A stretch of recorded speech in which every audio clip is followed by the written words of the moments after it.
Chers amis, bonjour. Nous sommes le samedi 22 juin 2024. Il est 10 heures. Quelques news de l'Arménie, de l'Artsakh et de la diaspora arménienne. L'information du jour, donc hier, l'Arménie a reconnu l'État de la Palestine. Après fin mai, donc l'Espagne, l'Irlande, la Norvège, l'Arménie a reconnu hier dans une déclaration par le ministère arménien des Affaires étrangères donc l'indépendance de l'État, l'État de la Palestine. Voilà, une reconnaissance, c'est un élément important qui a été salué par l'OLP, l'organisation de la Palestine en fait. Hein, voilà, donc, et puis par nombre de pays, dont la Turquie, Erdogan a fait un message pour saluer, pour féliciter l'Arménie pour cette reconnaissance. Bien évidemment cette information n'a pas, comment dirais-je, plu à Tel Aviv. Justement, l'ambassadeur d'Arménie à Tel Aviv a été convoqué au ministère israélien des Affaires étrangères suite à cette reconnaissance pour, selon Israël, une mise au point assez dure. Bien sûr, Israël comment dirais-je, se plaint de cette reconnaissance. Voilà, la Turquie donc, qui a salué. Donc, la décision de reconnaître un État palestinien aura un impact négatif sur les relations arméno-israéliennes, affirme le conseiller du bureau du Premier ministre d'Israël, le bureau de Benjamin Netanyahou. Voilà, mais la question, qu'est-ce qu'Israël peut faire contre l'Arménie? Israël qui n'a pas reconnu le génocide arménien. Alors, est-ce qu'Israël ne reconnaîtra pas le génocide des Arméniens? Quelque part, on s'en fout. Déjà, depuis des années, c'est le cas. Et c'est honteux pour l'État hébreu qui a été fondé sur la Shoah, sur le génocide des peuples juifs, des 6 millions de juifs en Europe. Euh, voilà, et qu'Israël n'a toujours pas reconnu, justement pour ménager la Turquie, l'Azerbaïdjan, les pays, voilà. Et on voit le résultat. La Turquie ne ménage pas Israël, l'Azerbaïdjan qui achète des armes ne ménage pas non plus Israël, l'Arménie qui reconnaît, c'est une très très bonne chose. Et puis bon, c'est aussi par rapport à se mettre aux normes de l'ONU, hein, donc les condamnations de l'ONU qui ont condamné Israël, voilà, et l'Arménie a pris la relève. C'est une bonne chose. Alors, est-ce qu'Israël vendra plus d'armes à l'Azerbaïdjan pour sanctionner l'Arménie? En tout cas, c'est l'un des premiers fournisseurs de l'Azerbaïdjan, hein, Israël, en matière d'armement. Des armes, bien sûr, qui sont utilisées contre les Arméniens plus que contre l'Iran. Hein. Aujourd'hui, on le voit. Alors, qu'est-ce qu'on peut, comment dirais-je, qu'attendre de plus d'Israël? Tout simplement, voilà, on n'a rien à attendre. La diplomatie arménienne, durant des années, a fait des appels du pied à Israël pour qu'elle se mette en relation avec Yerevan et que les relations se réchauffent entre Israël et l'Arménie et que dans le conflit arméno-azéri, qu'Israël ne joue pas un rôle moteur au profit de l'Azerbaïdjan contre les Arméniens. Ça n'a pas été le cas. Voilà, Yerevan a reconnu l'État de Palestine hier. C'est donc un fait, voilà. Et de plus en plus de pays européens, peut-être même la France bientôt, reconnaîtront l'État de Palestine. Voilà donc aussi une page est tournée, en tout cas pour la diplomatie arménienne. Ça relève d'une logique. Et aujourd'hui, on attend bien sûr cette colère d'Israël, que de toute façon l'Arménie n'a pratiquement pas de lien avec Israël. Hein. Dans tous les cas, ça ne touchera pas l'Arménie. Voilà. Et c'est dommage, et c'est très dommage parce que c'est vrai que un État fondé sur la Shoah, sur le génocide, par rapport à l'Arménie qui a été victime du premier génocide du XXe siècle, les Arméniens, les relations auraient pu bien mieux se passer, mais cette reconnaissance de la Palestine est quelque chose je dirais, humanitaire, même si l'Arménie a condamné l'acte terroriste hein, du Hamas contre Israël le 7 octobre dernier, on le condamne tous, voilà. Mais voilà, l'État arménien a reconnu donc l'État de Palestine, c'est un fait. Alors, Moscou se déclare prête à contribuer encore au règlement entre Yerevan et Bakou et l'intervention des forces étrangères inacceptable, affirme l'ambassadeur de Russie en Azerbaïdjan. Bien évidemment, la Russie voit mal Européens et Américains mettre le pied en Arménie, au Sud-Caucase, qui est une zone privilégiée pour Moscou. Donc Mikhail Evdokimov, donc l'ambassadeur de Russie en Azerbaïdjan, a dit que là, justement, dans le Sud-Caucase, la Russie pourra jouer un rôle justement comment dire, entre l'Arménie et l'Azerbaïdjan.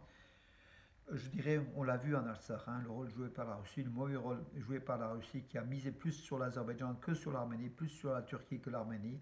On voit le résultat qui est catastrophique. L'Artsakh est aujourd'hui intégralement occupé et les 150 000 Arméniens de l'Artsakh ont été dépeuplés. Vraiment, c'est une épuration ethnique.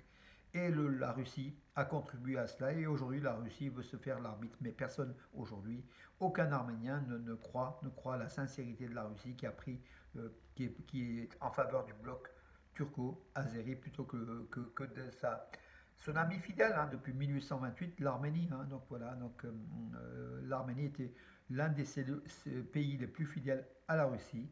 Aujourd'hui, cap à 180 degrés. Voilà, l'Arménie se tourne vers l'Europe parce qu'elle a su que la Russie ne protégerait pas l'Arménie, au contraire, que la Russie agit sur le dos de l'Arménie au profit de l'Azerbaïdjan et de la Turquie. Or, Moscou encore, donc chaque jour, il y a des appels donc à Yerevan pour dire qu'on va normaliser les relations. Et puis moi, je vais servir d'arbitre dans la guerre, dans le conflit arméno-azéri pour arriver à la paix. Mais ce n'est pas vraiment le désir de Moscou. Hein. Trois personnes, dont un citoyen arménien, ont été arrêtées en Allemagne pour soupçon d'espionnage contre un citoyen, a priori une personnalité importante ukrainienne. Ça se passait donc en Allemagne, donc dans la ville de Francfort. Ils ont été arrêtés à Francfort. L'un est citoyen arménien, l'autre est un citoyen russe et le troisième est un citoyen ukrainien. Donc par les prénoms, Robert, l'arménien, donc le citoyen arménien c'est Varkes, Robert A, Arman S, les citoyens russes et ukrainiens sont sans doute aussi d'origine arménienne. Donc ces trois hommes seraient d'origine arménienne qui espionnaient en faveur de la Russie contre l'Ukraine, contre justement un agent sans doute ukrainien, donc peut-être un acheteur d'armes. On verra donc la suite de ce dossier juridique. Hein. Alors Nelly Roulian n'est plus l'attachée de presse du président de l'Assemblée nationale, Alan Simonian, donc elle a démissionné pour prendre un autre poste. On verra quel poste elle prendra. L'Azerbaïdjan a accusé Joseph Borrell, donc le commissaire européen chargé de la diplomatie européenne, hein, le chef de la diplomatie européenne, Joseph Borrell. L'Azerbaïdjan, Bakou l'a accusé pour essayer de plaire aux Arméniens, bien sûr, tout simplement parce que Borrell a évoqué la libération des prisonniers de guerre arméniens, a demandé à l'Azerbaïdjan d'être aux normes des règles internationales et puis de l'esprit européen. Hein, voilà. Donc ça n'a pas plu du tout à Bakou, qui se croit au-dessus de tout. Voilà. Et par la voix d'un des responsables du ministère le chargé de presse du ministère des Affaires étrangères, donc Aykan Hachizadeh, l'Azerbaïdjan rejette complètement les déclarations du service diplomatique de l'Union européenne, donc de Joseph Borrell. Voilà, pour dire le fossé grandissant entre l'Europe et l'Azerbaïdjan, qui doit être sanctionné. Hein, de toute façon, c'est la sanction qui mettra en place, qui essaiera de rendre la raison à cette dictature azérie menée par Aliyev, Erdogan et Poutine contre l'Europe, contre l'Occident, contre l'Arménie bien évidemment. Le corps d'un alpiniste iranien retrouvé sur le mont Ararat 3 jours après, donc dans des conditions difficiles. Les sauveteurs ont ramené le corps d'un alpiniste. Ils étaient une douzaine d'alpinistes iraniens à gravir le sommet du mont Ararat. Il faut dire qu'ils sont plusieurs centaines, voire plusieurs milliers par an qui gravissent le sommet du mont Ararat, hein, qui est à 5156 mètres. Mais en 2-3 jours, quelqu'un en bonne santé, un alpiniste non aguerri en fait, hein, peut gravir le mont Ararat. Avis à tous ceux qui veulent comment mettre le pied au sommet de ce mont biblique, mais aussi ce mont arménien, en fait, de la naissance de l'ère de la nation arménienne, c'est autour du mont Ararat, avec le lac de Van un peu plus loin. Mais en tout cas, le mont Ararat, c'est le symbole de l'Arménie et des Arméniens, occupés aujourd'hui par la Turquie, comme vous le savez. La poste arménienne, donc après Parajanov, a mis en place, a émis un timbre-poste avec un feuillet en fait, hein, à l'occasion du 125e anniversaire du sculpteur, peintre et puis artiste hein, arménien Yervant Kochar. Donc vous connaissez la statue de David de Sassoun devant la gare d'Yerevan, c'est lui, c'est Yervant Kochar, qui est aussi un grand peintre, hein, peintre et sculpteur. On lui doit beaucoup de statues et puis beaucoup de tableaux qui sont aussi très très connus. Voilà. Pour vous dire. Et la Poste a honoré son 125e anniversaire. Pour Parajanov, c'était le 100e anniversaire. Et pour Aznavour, c'était le centième anniversaire également. Donc la Poste honore les Arméniens célèbres de la planète et c'est une bonne chose, la Poste d'Arménie, hein. Voilà. Ben écoutez, mes amis, donc j'ai fait le tour de l'actualité. Tout ça pour vous dire que demain, attention, hein, demain France 2 à 9h30. Donc la vidéo, vous la verrez peut-être après. Donc du coup, à 9h30 demain matin, donc demain dimanche 23 juin, France 2, Poids et tradition des chrétiens orientaux, avec une partie dédiée à l'Ukraine, mais une partie aussi dédiée à l'Artsakh, donc à l'Arménie, aux Arméniens et à l'Artsakh, notamment pour la destruction des monuments arméniens, qui c'est un sujet d'actualité. Voilà, chrétiens orientaux, demain 9h30, donc demain dimanche 9h30, France 2, pour tous ceux qui peuvent. Voilà, et vous aurez une émission. Déjà, vous commencerez la journée du dimanche avec, en pensant à l'Arménie, à l'Artsakh, et puis surtout à vous imprégner de cette arménité, et puis surtout revendiquer, mes amis, parce que c'est pas que regarder passivement, c'est derrière, il faut une action, il faut revendiquer, il faut toujours être là. Sans nous, sans les Arméniens, les monuments arméniens ne seront plus de cette planète. Nous sommes les tenants de l'engagement de la vie de ce patrimoine arménien. Aujourd'hui en Artsakh, qui est en passe de destruction, mais aussi en Arménie et dans le monde, en Arménie occidentale, en Turquie de l'Est, comme on appelle. Voilà.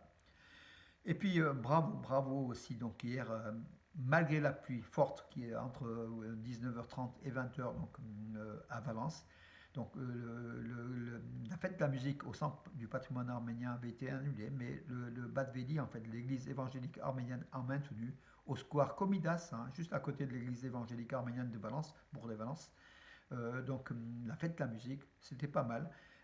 Ensuite, donc la fête de la musique à l'école artistique Georges Markarian à Bourg-les-Valence avec Lévon Chatikian et justement l'association France Ashtarak Arménie. On a dégusté le barbecue arménien, en fait le holovats comme on appelle, quelques boissons et puis de la musique arménienne, puis le DJ Moucher que je salue, voilà, un très bon DJ, puis de la chanson aussi animée. Voilà, une fête de la musique malgré la pluie qui a tronqué un petit peu aussi la fête, bien évidemment, hein, comme dans toutes les villes de France, comme dans beaucoup de lieux. Mais en tout cas, bravo à ces associations arméniennes d'avoir réalisé quand même une fête de la musique à l'arménienne. Bravo à Gop Kochikian, le pasteur donc, de l'église évangélique arménienne de Valence. Bravo aussi à Levon Chatikian, celui du centre Georges Markarian de Bourg-les-Valence. Voilà mes amis pour aujourd'hui, je vous donne rendez-vous à demain et bonne journée comme d'habitude.